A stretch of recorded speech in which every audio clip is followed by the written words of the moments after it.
Instruksi lainnya ada beberapa, misalnya NOP ya, no operation, kodenya 00. Ini 1 byte ya, biasanya untuk keperluan delay ya.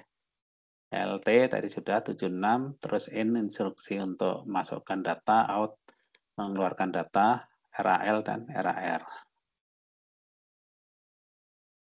Ini yang NOP ya.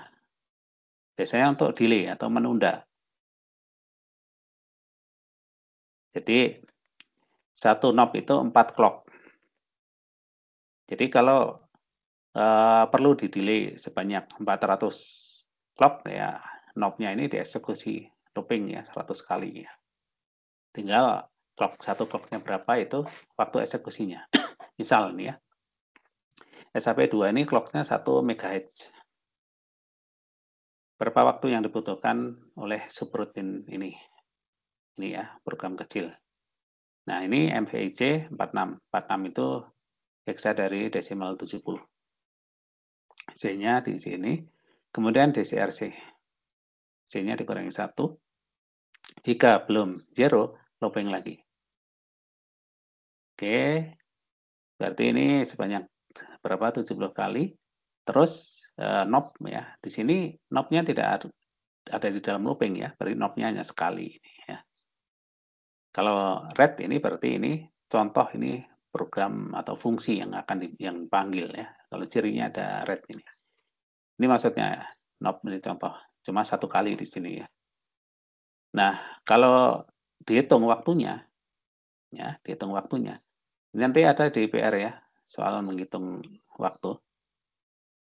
Jadi, yang pertama adalah klien harus hitung dulu, 1 clock-nya berapa lama.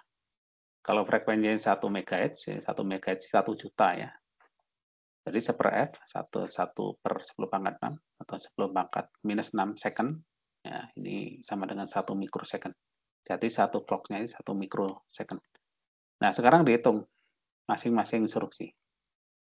MVI. MVI-nya itu berapa kali? Di sini hanya sekali kan. Clock-nya berapa? Nah, ini dilihat di tabel ya. MVI itu 7 clock. Berarti totalnya 7 clock. DCR. Nah, DCR, ini instruksi DCR itu yang sini ya. Ini berapa kali ini dieksekusi? Oke. Sejak apa? Sejak C-nya 70 sampai C-nya apa? C-nya 1 ya. Ya kan? Ketika C-nya 1, dia dikurangi 1 jadi 0 kan? Di sini not zero berarti udah nggak looping lagi. Jadi DCR ini dieksekusi sejak C-nya 70 sampai 1. Berarti sebanyak berapa? 70 kali. DCR itu butuh clock 4 clock, totalnya 280 clock. Nah, sekarang yang GNZ. GNZ ini ya, itu biasanya jumlahnya sesuai dengan jumlah loopingnya ini. Kalau tadi total 70, berarti yang 69 itu terjadi looping, yang 1 kali tidak looping. Sehingga GNZ itu bisa yang 69 kali itu kali 10 clock. Karena kalau looping 10 clock, jadi ada 690 clock. Tidak loopingnya 1 kali, kalau tidak looping 7 clock, sama dengan 7. Itu ya. Kemudian NOP ini hanya sekali, maka 1 kali 4T atau hasilnya 4T. Red itu 10 clock, 10T. Dijumlahkan 998 clock. Nah, tadi 1 clock-nya itu 1 mikro dikalikan hasilnya 998 mikrosecond, atau kalau dibulatkan ini 1 milisecond. Ini cara menghitung waktu eksekusi ya. Jadi ini lebih rumit daripada hanya sekedar menghitung ukuran program. Karena ada proses yang looping tadi. Jadi kalau proses looping, itu ngitungnya harus hati-hati. Oke, apakah ada yang mau ditanyakan ini?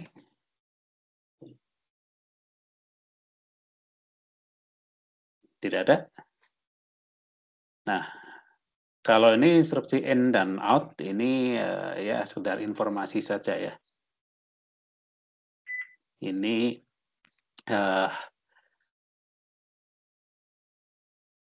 Yang diminta di sini adalah diinputkan sebuah bait melalui port 1, kemudian untuk menentukan apakah bit ke-0, bit paling kanan ya, itu 0 atau 1. Jika bit paling kanan yang itu 1, maka akumulator diisi dengan huruf J. Jika 0, diisi dengan huruf N. Nah, yang diisikan tentu adalah bukan huruf, tapi dalam ASCII-nya ya. Dengan ASCII-nya, yaitu 89 desimal, nanti harus diubah ke hexa berarti ya, N-nya 78. Nah, kita singkat aja cek alur programnya ya. Ini N01, ini masukkan bilangan ya, ke port 1 ya. Langsung bilangannya masuk ke akumulator nih, berupa 1 byte atau bilangan hexa ya. Kemudian ngecek 01-nya nih pakai operasi ANI ini ya, di-N-kan. N-kan dengan bilangan 01. 01 itu artinya apa? Bit paling kanan 1.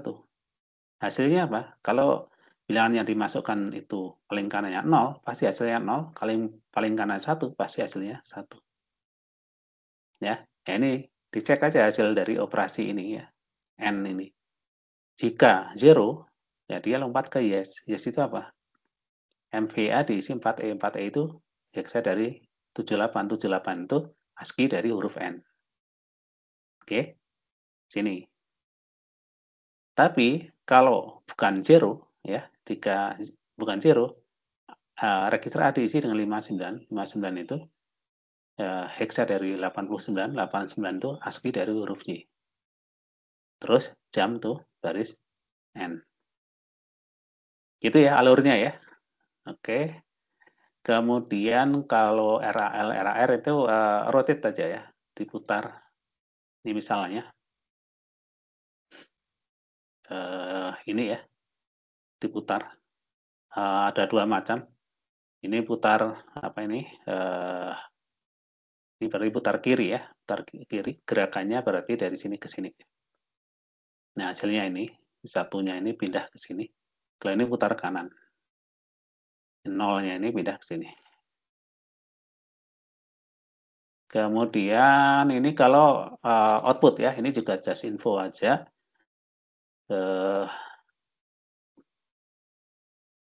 Mengoutputkan bilangan melalui port serial, berarti harus jadi bit per bit. Kita coba cepat, ya lihat ini alurnya ya. Ini bilangannya masukkan di port 1, kemudian dicek. Ini lanjutan dari yang ini. Yang ini ya. Cuma kalau ini outputnya, ini kan ke hexa ya. Nah, sekarang diminta ke port serial. Jadi modifnya di bagian output aja. Kita lihat bagian outputnya ini. Nah, apa yang dilakukan adalah ada operasi RAR di sini. Jadi bilangannya ya, bilangannya ini digeser. Geser kanan, putar kanan ya, putar kanan. Jadi kalau port serial itu gini ya, bitnya ini geser ke kanan. Jadi yang keluar nanti adalah satu bit di sini. Misalnya bilangan aslinya adalah ini 111111000, kemudian dikeluarkan melalui port serial, maka yang keluar pertama adalah 0 ini pertama ini. Ini 0, terus yang ini dari satu bit sampai terakhir ini. Ya, jadi diputar kayak gini. Yang di ujung sini itu yang keluar. Itu port serial cara kerjanya seperti itu. Nah, ini yang dilakukan ya dengan RAR ini. Terus C-nya ya, C-nya sebagai counternya. C-nya itu diisi dengan 8 karena ada 8 bit ya counternya. Terus repeat sampai habis counternya. Jadi 8 bit dikeluarkan, ini 1 byte secara serial. Ya, alurnya seperti itu. Oke, handshaking itu adalah untuk ini ya, kalau keyboard yang ini kita skip aja, yang handshaking. Nah, sekarang ini contoh ngitung waktu, di mana loopingnya itu ada 2. Clocknya 1 MHz, berarti 1 mikronya ya, per clocknya ya. Oke, ini berarti hati-hati, loopingnya ada 2 buah. Yang pertama ini ya, B diisi dengan 0A, berarti berapa ini? 10 ya. Kemudian C diisi 47. 47 hexa. Berapa di desimalnya? 47 tadi, kalau salah 70 ya. Nah, 70 ini tadi. Kemudian DCRC, C-nya dikurangi 1. Jika belum 0, dia looping di sini. Nah, di sini yang C ini ada looping kecil nih, loop 2 ini ya. Ini looping terus. Sampai C-nya sama dengan 0. Kalau sudah 0, maka B itu yang 10 ini ya. Ini dikurangi 1. Tadinya B-nya masih 10, sekarang B-nya jadi 9. Jika not zero, dia looping yang besar, yang hijau ini. Dia kembali lagi ke sini, di dalamnya ada looping kecil lagi, loop 2, dia looping lagi. Begitu 0, B-nya kurangi lagi, terus loop yang hijau besar. Paham ya alurnya ya? Nah, ketika diminta menghitung total waktu eksekusi, maka ini uraiannya. DCRC ya. Oh ya, ini bertahap ya. Perhatikan ini adalah loop dalam, loop 2. Oke, jadi loop 2 itu yang mana? Adalah yang ini. Yang ini. Loop 2 itu yang ini ya. Nah, 2 baris ini. Jadi DCRC-nya dieksekusi berapa kali? JNZ-nya ini berapa kali? Oke, ini 47 tadi kalau salah 71 ya. 47 itu 71 desimalnya. Jadi DCRC ini dieksekusi 71 kali. Satu clock-nya untuk DCRC ini 4 clock. Totalnya 284 clock. Oke. Ini yang DCRC garis ini. Kemudian GNZ-nya berarti totalnya juga 71, yang 70 terjadi looping dengan durasi clock 10, yang satu kali tidak looping, durasinya 7. Dijumlahkan 991 clock. Jadi clock yang kecil ini sudah dihitung duluan. Ya, dihitung duluan sehingga menghasilkan 991 clock. Nah, sekarang dihitung program yang besarnya. MVIB ini satu kali ya. Ini MVIB ini satu kali. Kemudian MVIC ini berapa kali? Ini ada di dalam looping yang hijau. Ya.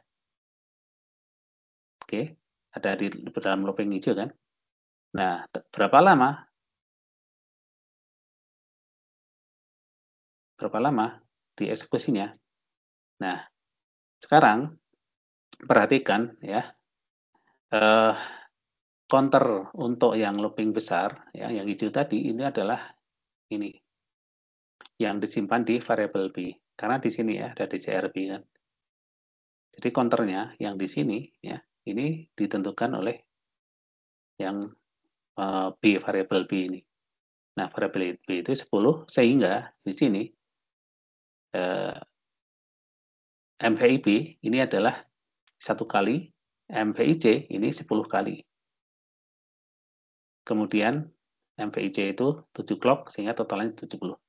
Nah, yang loop 2 ini ada di dalam loop besar ya, loop kuning, loop 2 ini, di dalam loop besar yang warna hijau. Berarti yang warna hijau tadi 10 kali 991 ini, jadi 9.910 clock. Oke, kemudian kita lihat DCRB yang ini, itu dieksekusi jadi sebanyak 10 kali ya. Kemudian GNZ loop-nya itu yang 9 kali loop, yang 1 kali tidak loop. Dan terakhir adalah yang baris red ini, 1 kali. Di total hasilnya 10.334 clock. Karena satu clock-nya 1 mikrosecond, maka hasilnya 10.134 mikrosecond atau dibulatkan 10 milisecond. Ya, ini contoh perhitungan waktu eksekusi. Ya. Agak panjang, ya, agak panjang. Hati-hati kalau nanti ada soal untuk menghitung waktu eksekusi, di dalamnya ada looping. Kebetulan ini ada 2 looping ya. Ada loop kecil di dalam loop besar. Silakan yang mau bertanya.